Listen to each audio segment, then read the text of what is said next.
ny mofinaina isan'andro atolotry ny mpitandrina rakotina valina maoly.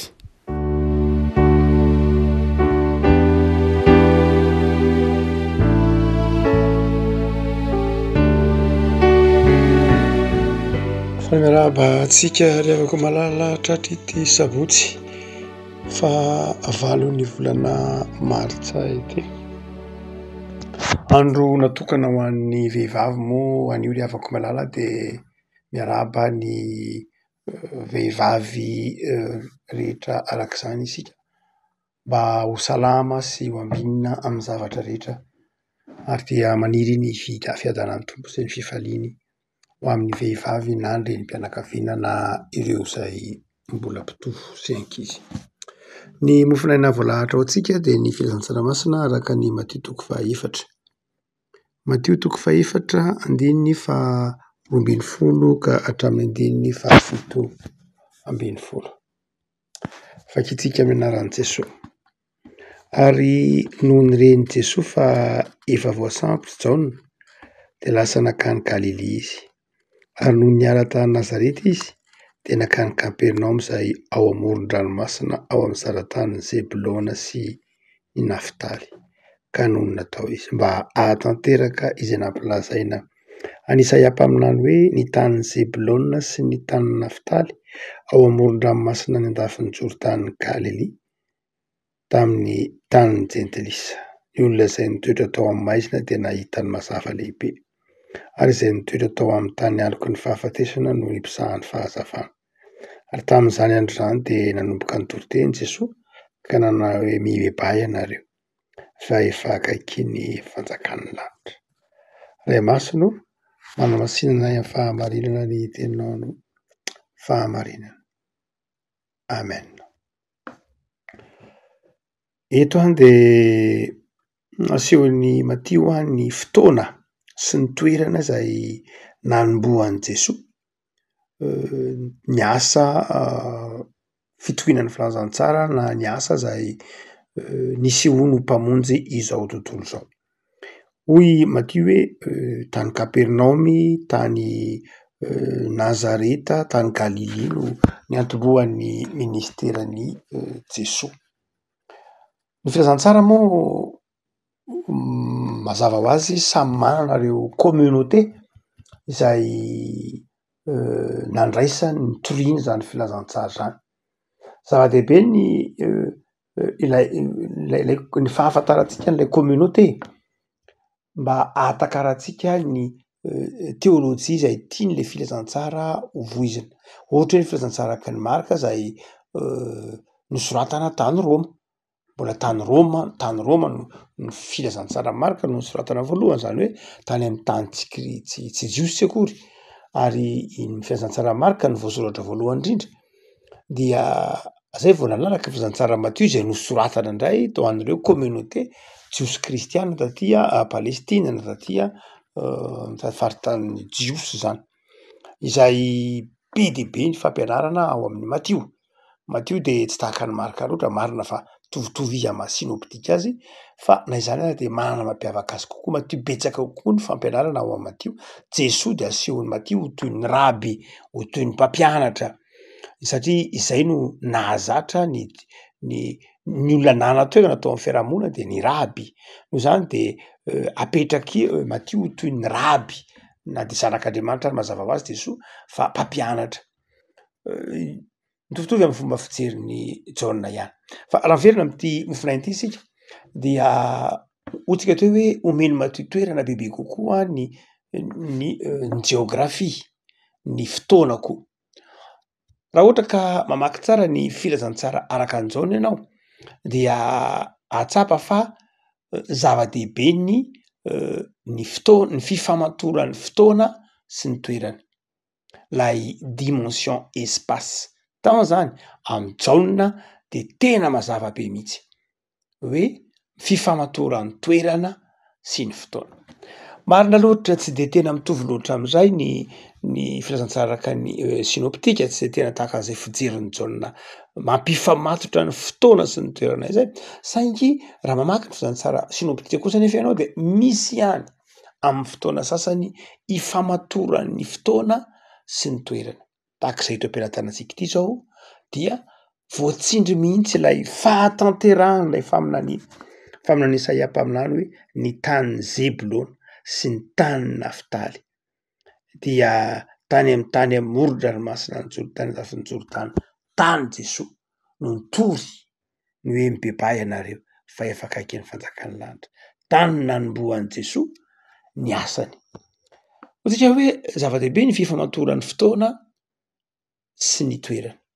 Ho antsika malagasy moa, tsika malagasy de mahazatra antsika izay zavatra ataontsika hoe tena manamarika mihitsy ary latsapaka ao anatintsika mihitsy zany hoe fifamatoran'ny toerana sy ny fotoana zany.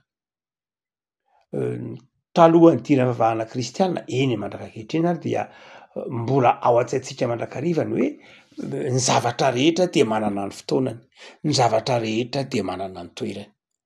Ary mety ny zavatra atao rehefa atao amin'ny fotoanany sy atao amin'ny toerana tokony hisy azy.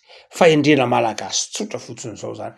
Na sanatsany mahafaka miresaka ohatra hoe rehefa miteny ianao miteny ohatra ka miteny hoe ny andro na ny volana teo amin'ny vavahana nentim-paharazana malagasy na teo amin'ny toe-tsaina nentim-paharazana malagasy. Ta malagasy moa de ny anaram-bolana ihany no anarana ora ary ny anarana orana ihany no anarana andro koa aza. Raha miteny ohatra manao hoe alamady de sady manondro volana zany no manondro koa andro no manondro koa ora. Raha miteny ianao hoe asombola de mety ho volana asombola, mety ho andro asombola, ohatra hoe vava asombola na vody asombola, andro zany izy. Dia mety ho ora asombola koa izy. Zany hoe rehefa miteny hoe asombola de sady zava-dehibe zay fotoana zay tamin'ny malagasy. Fa nefa koa rehefa mitenika ianao hoe ohatra hoe miteny hoe alamady de milaza toerana koa zay hoe etsy amin'ny zoron-trano avaratra Atsinanana. Ary rehefa miteny ianao hoe za aloha hipetraka eto amin'ny Asorotany eto dia eo amin'ny zoron-trano, eo amin'ny zorony atsimo Atsinanana ianao zay. Za ohatran'ny aleo mba haka aina kely fa mety amiko tsara eto amin'ny ady mizana eto dia mazava ho azy fa eo amin'ny zoron-trano ianao zany atsimo andrefa. Zany hoe tena toe-tsaina malagasy mihitsy ny fiheverana ny hoe zava-dehibe ny fifamatoran'ny fotoana sy ny toerana. Ary zay no mahatonga amin'ny malagasy miala tsiny. Inona moa no antony mahatonga antsika miala tsiny rehefa miteny? Fa maninona ny miala tsiny tsika? Tsy hoe tsy mahay miteny ve? Tsy zay eo ihany. Inona ny hoe tsy mahay miteny amin'ny malagasy? Inona ny hoe malagasy tsy mahay miteny? Ny hoe malagasy tsy mahay miteny tsy hoe le fahaizana mandahateny, iny aloha zany ainy ny malagasy. Tsy ohatra tsika zao zany malagasy tranainy. Tsika zao ny hoe mbola mianatra kabary, mianatra ohabolana satria mibeazina tamin'ny kolotsaina frantsay na kolotsaina anglisy na kolotsaina tandrefana. Hany ka lasa zavatra voatery ianarantsika indray ray maha-malagasy antsika. Voatery ianarantsika indray le maha isika antsika. Ary ndraindray de voatery atao thème mihitsy hoe inona ny thème? Atao thème malagasy. Ahoana moa ny hoe thème malagasy? Zavatra tsy azo eritreretina mihitsy zany. Raha tena malagasy ianao zavatra tokony hiainana zany, zavatra tokony efa mandeha ho azy zany, satria zavatra tsy vahiny zany, tsy zava-bahiny. Fa satria tsika efa niova be ny toetrandro de manjary lasa voatery mikaroka lay maha isika isika. Amin'ny alalany hoe tsy maintsy ianarana kosa lay tena malagasy, tsy maintsy ianarana lay kabary, tsy maintsy ianarana lay civilisation. Fa tsy de zay loatra akory tamin'ny andro tany aloha. Fa tamin'ny andro tany aloha dia saitry ny olona rehetra de nahay miteny. Tsy mila hoe ampianarina miteny ho zany le hoe mahay miteny de tsy de tena ilay hoe fahaiza mandahateny loatra. Iny eo. Zay zany efa faharoa. Fa ny hoe mahay miteny de izao olona mahafantatra ny tokony ho tenenina. Ary rehefa miteny hoe mahafantatra ny tokony ho tenenina ianao dia mahay mametraka ny zavatra amin'ny tokony hisy azy. Mahay mametraka ny olona tsirairay amin'ny toerana tokony misy azy. Ny fialan-tsiny zany de tsy hoe miala-tsiny satria tsy mahay miteny, tsy mahay mandahateny loatra, fa miala-tsiny satria mety misy zavatra tsy voapetraka ao amin'ny toerana tokony hisy azy.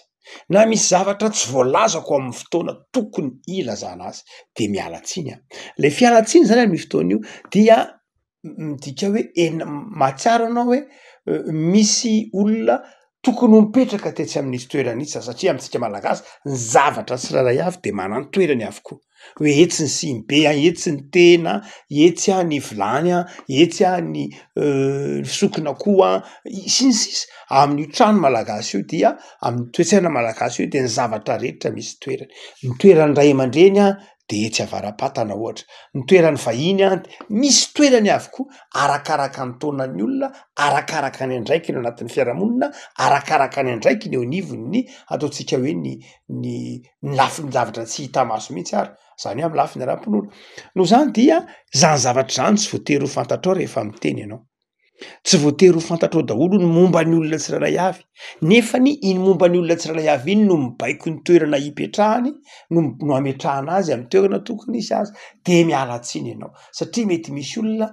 mipetraka eo amin'ny toerana tsy tokony isy azy mety misy olona tokony hiteny amin'ny toerana tokony isy azy satria zay ny taona noho ny andraikiny no zany lay fialan-tsiny de zao fanekena hoe mety ho diso satria tsy nametraka ny zavatra tamin'ny toerana tokony isy azy na ny olona tamin'ny toerana tokony isy azy na koa tamin'ny fotoana tokony hitenenana arak'izany lay lafin'ny zavatra ataontsika hoe teo amin'ny malagasy ilay fieritreretana hoe mifamatotra ny fotoana sy ny toerana zay de tsy vaovao amintsika mihitsy ary ny ainantsika na nandritra ny anjato taona zany sanatrian'izany moa ny dikan'ny fanandrona to amin'ny taona malagasy de famantarana ny hoe ny fotoana mety sy ny toerana mety zay fotsiny ihany hoe inona ny fotoana mety inona ny toerana mety dia nanjary lasa sampy moa le izy mazava ho azy satria nanjary lasa sampy lay famantarana an'iny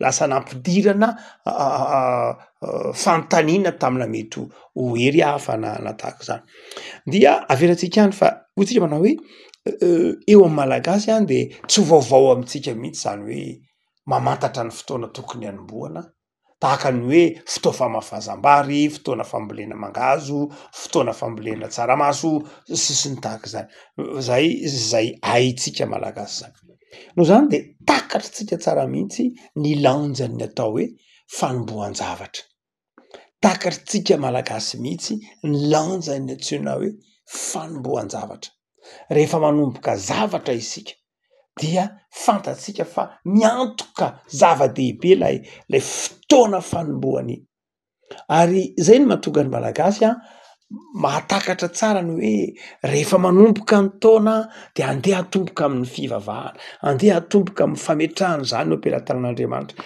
dia tena feno ny fiangonana satria zava-dehibe amin'ny malagasy lay hoe fanombohana ary tsy ny fanombohana ihany fa ireo karazan-drazana rite de passage isan-karazany eo amin'ny toetsaina nentim-paharazana malagasy de manao zava-dehibe an'io fanombohana io na fanombohana ny tokantrano zay ny mariazy na fanombohana iaina amin'ny fahalebiazana io amin'ny fahatanorana ny fahazatoa zay ny dikany ataontsika hoe famorana na ny hiditra ao anatin'ny vanim-potoana manokana fanombohana ny dikany hoe alavolonjaza zava-dehibe zany lay ataontsika hoe fanombohana ary miantoka amin'ny fanombohana io ny toy ny zavatra rehetra ka dia ataon'ny malagasy zava-dehibe mihitsy ny fanombohan-javatra toetsaina zay ataontsika hoe sotoavina tsara ao anatin'ny toetsaitsika zany hoe manao zava-dehibe ny fanombohana angonina daholy ny rehetra ary amin'ny fotoana fanombohana io no ataontsika hoe ndraindray aza ilaniny ataony hoe tsodrano ray aman-dreny ilaniny ataony hoe anomboka zavatra zay anomboka tokantrano anomboka anao trano anomboka orinasa de amin'iny fotoana iny de mivavaka ny malagasy kristianina tamin'ny tolo moa de mangata-tsodrano izy amin'ireo ray aman-dreny ivenatsika lay mofinaina Jesoa nanomboka lay asa Jesoa zany hoe de manao zava-dehibe koa ny fanombohan-javatra matoa tany sainy Matio manokana hoe nanomboka Jesoa nge tany Galily nanomboka nge izy tany Nazareta nanomboka nge izy itoeran'io ange ka tany amin'ny zaran-tanin'ny Sebulona sy Naftaly nanomboka nge izy ary nitoroteniny voalohany tamin'ny fanombohany de mibebay an'ireo afaka ny fanjakan'Andriamanitra hoe afako manomboka zavatra isika inona ny toetsaina inona ny toe-po rehefa manomboka zavatra ianao. Malagasy zany de manao zany ho zava-dehibe. Jesoa eto na marimarina kokoa i Matio ny tantaran' Jesoa, zay koa moa Mahamatio ho resantsika teo de re communauté juive judéo-chrétienne tao Jerosalema no nanoratany, zay mana toe-tsaina tatsinalina koa manao zava-dehibe ny fanombohana. Dia mandrakarivotsika manombo javatra. Be de be ny zavatra atombokontsika na fianarana io na asa io na inona, de ny filazantsara eto dia mampianatra antsika toe-tsaina telo rehefa manombo javatra. Voalohany de izao, ny fametrahana ny asa io ampelatanan'Andriamanitra. Aza tonoina fa ny fibebahana raha miteny hoe fibebahana de izao, fanombohana koa ny dikan'izay, fanombohana fiainana vaovao. Noho zany de rehefa manombo javatra ianao, de izao zava-dehibe ny fanombohana de apetrao amin'Andriamanitra.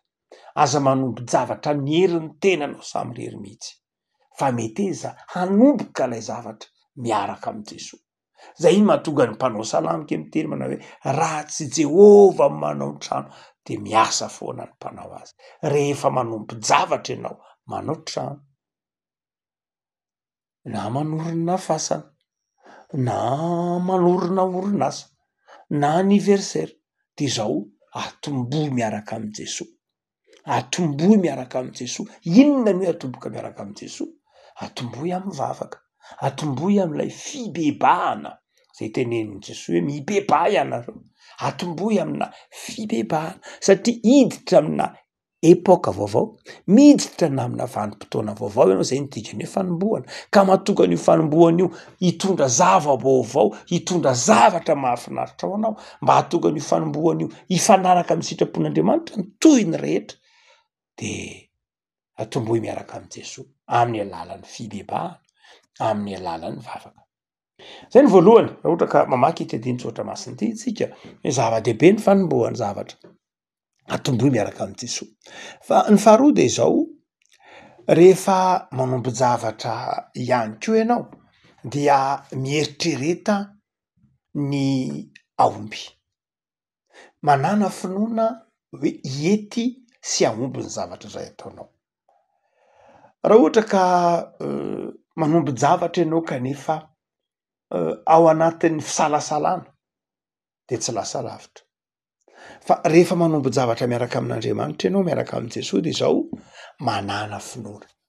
Dia mbanjiny ho avy satria ny zavatra atao miaraka amin'Andriamanitra de zavatra tokony ho vita tsara, tokony ho rakofany voninahiny. De ny toe-tsaina faharoa de izao, vity ty, aomby ty, hitondra zava-baovao ty, hitondra fifaliana ty zavatra atomboky ty. Ary hitatsika zay nge mahatonga ny hoe ry Abrahama rehefa nanombo javatra nanomboka fiainana vaovao de natomboka tamin'ny sorona tso-drano. Hitatsika daholo re na ny filazantsara koa ary tahaka zany na ny fiangonana voalohany azy rehefa teraka ny fiangonana voalohany de teraka de tonga ny fanahy masin'Andriamanitra. Zava-dehibe le hoe manombo javatra ao anatin'ny finoana sy ny vina hoe hanao zavatra tsara. Matetika mantsy rehefa manombo zavatra tsika de indraindray ny ao an-tsaitsika kely finoana ity ve hiety fa de atao moa ty, ity moa vita ka de rovina, izy ity no vita fa de apetraka amin'Andriamanitra. Io ange apetraka amin'Andriamanitra mandrakariva e, apetraka amin'Andriamanitra mandrakariva io, na ahoana de fa napetraka tamin'Andriamanitra. Fa izao manana finoana rehefa napetraka tamin'Andriamanitra. De ny toe-tsaina faharoa ary de izao raha manombo zavatra ho vita tsara, manana finoana. Fa ny toe-tsaina fahatelo zay azo tarafina amin'ity filazantsara araka ny Matio toko fahaefatra ty ny amin'ny fanombohan-javatra de ny fisokafana. Ny fisokafana, tsy fananana fahatahorana mihitsy, fahaizana mifidy ny toerana anombohanao zavatra anankiray. Ny zavatra ataonao mety rehefa manombo javatra ianao mety hoe mety ary anana fa tsy mety ary anana. Dia mahaiza mandinika tsara amin'ny alalan'ny fitariany fanan'Andriamanitra ny fotoana mety, ny toerana mety hanombohanao azy, tsy amin'ny alalan'ny fametraham-panontaniana any amin'ny mpanandro akory zany hoe andeha an-tany mpanandro, tsy zany loatra, tsy zay loatra, satria tsy amin'ny alalan'izany fantatro hoe fa tsy amin'ny alalan'izany miantoka ny fombiazanao fa amin'ny alalan'ny finoana sy ny fitahian'Andriamanitra. Amin'Andriamanitra tsara avokoa ny andro rehetra. Mazava ny tenin'ny boky ngeny izy tsara avokoa ny andro rehetra, fa ny ijerivanao azy de izao ny antony ijerivanao, ataontsika hoe ny andininao ny fotoananao, ny andaminanao ny fotoananao, zany rehetra any dia manamarina ny tenin'ny boky noabolana hoe ny fahaizanao miady nge no fahaiza mandamina no entina miady, ary zay mahatonga ny fiangonana manana programa annuel. Fiangonana dia manana programa annuel, manana programa ny fiangonana hoe etsy ny fanaovana voka-dehibe, nahoana ny eo ny fanaovana voka-dehibe satria eo miakatra ny vokatra, etsy ny fanaovana fetin'ny taranaka satria eo tsara ny lalana. Raha manao fetin'ny taranaka ianao any volana ataovy hoe volana febroary nefa ny lalana mankany aminao fotaka be fotsiny, de eritreritra ve ianao fa etsy zany tsy ho avy io? Ianao afaka hitebona ka io ange eny Andriamanitra mahay zavatra rehetra fa mety foana ny février, eny mety foana ny février, fa zao tsy mety am'lay hoe ny olona nahoana ny orana, ay ny fiarakodia an-danany ny olona, zany hoe ilaina zany ny fandiniana sy ny famakafakana. No zany dia Jesoa nanomboka ny asany tany amin'ny faritry Galily, tany amin'ny faritry Zebolona, tany amin'ny faritry Naftaly, tany amin'ireo olona mahantra, tany amin'ireo olona nona, tany amin'ireo olona tratran'ny tsindry azo lena, zany hoe lahara-pahamehana maika tamin'i Jesoa ny mahantra, lahara-pahamehana maika tamin'i Jesoa ny madinika, lahara-pahamehana maika tamin'i Jesoa ireo tratran'ny tsindry azo lena ireo jentilisa any amin'ny tany ny jentilisa, lahara-pahamehana tamin'i Jesoa ireo zay voailika tao amin'ny fiarahamonina tany nanombohan'i Jesoa any, tany amin'ny faritra zay tany amin'ny reo maditra ny Galiliana fantatsika, raha mahafantatra tsara ny Palestina antsika de korontana foana ny tany Galily, korontana be mpikomy, be dahalo, tany nisy an'izany zeloty zany, tany be de be reo mpikomy tamin'ny faritra Galily, ary tsy kisendrasendra akory ny tenenin'ny filazantsara hoe naharoaron'ny Pilato niaraka tamin'ny fatiny ny rano tamin'ny andron'i Jesoa, satria ireo Galiliana dia tamin'izany fotoana zany niantsonan'i Jesoa moa dia natao mihitsy hoe lay Galiliana, satria ny Galile dia tsy hoe faritra milamina fa faritra tambanivohitra, faritra ataontsika hoe faritra zay anjakan'ny tsy fahan'ny herisetra, tany nanombohan'i Jesoa ny filazantsara, tany nanombohan'i Jesoa ny fitoriana ny fibebahana. Ry havako malala, rehefa manombo zavatra ry ianao, manomboka foana de zao mahaiza mandahatra ny lahara-pahamehana, mahaiza mandahatra, mamantatra ny fotoana sy ny hoe eto no anombohako anito, hifanaraka tsara amin'ny lahara-pahamehana, hifanaraka tsara ny zavatra tokony atao, manana calendrier, manana fandaminana, fa izao amboniny zany rehetra zany de matokia ny fahasoavan'i Jesoa, atombohy amin'ny anaran'i Jesoa ny fotoana rehetra, ny zavatra rehetra atao de atombohy amin'ny anaran'i Jesoa, fa rehefa ataonao amin'ny anaran'i Jesoa io de tsy hanao rery fa azo koa. Mivavaka sika. Tompo ao misaotra anao zahay noho ny amin'ny saotra masina zahay mampianatra anay fa zava-dehibe aminao ny fanombohana ny asa ety amin'izao tontolo izao ny antefa tany amin'ireo mahantra, tany amin'ireo ory, tany amin'ireo voailika tao amin'ny fiarahamonina, tamin'ireo zay nataon'izao tontolo izao sy ny hafa ho tsinotsinona mihitsy no nanombohana. Aminao Andriamanitra tsisy ny kisendrasendra. De mampianara anay Tompo amin'izao herinandro ny farana izao, ahay andahatra ny fandaharam-potoananay. Mampianara anay hanana fahendrena, ahay andamina ny fotoananay koa amin'ny asa. Mampianara anay ahay ampifanindran-dalana ny fotoananay sy ny fanomezam-pahasoavanay mba ho fifalianao. Satria manome saina anay ianao, manome torohevitra anay ianao mba andamina, de tao amin'izay mba ahay andamina Tompo. Vavaka ary zahay ho an'ny vehivavy rehetra amin'izao andron'ny valomaritra izao, fahazavan-tsaina sy fahendrena ny vehivavy malagasy, ary fahalemem-panahy atao fiasan'ny filazantsara anao. dia nisaotra ny amin'ity herinandro mifarana ity Jesoa, nisaotra ny fitahiana izay navotsako tao amin'ny fiainanay tamin'ity herinandro ity, dia manjakà Jesoa atomponay fa ianao ilay fitiavana sy filaminana. Dia jereo ny herinandronay izay nomboka rabito sahady ataovy ambany fahasoavanao. Raha misy zavatra nampalahelo Jesoa nataonay, ny zavatra nandrasanao Jesoa ka tsy vitanay, dia hifonanay aminao fa fao ny fahadisoanay ary mitoeranay mandrakariva Jesoa. Amen.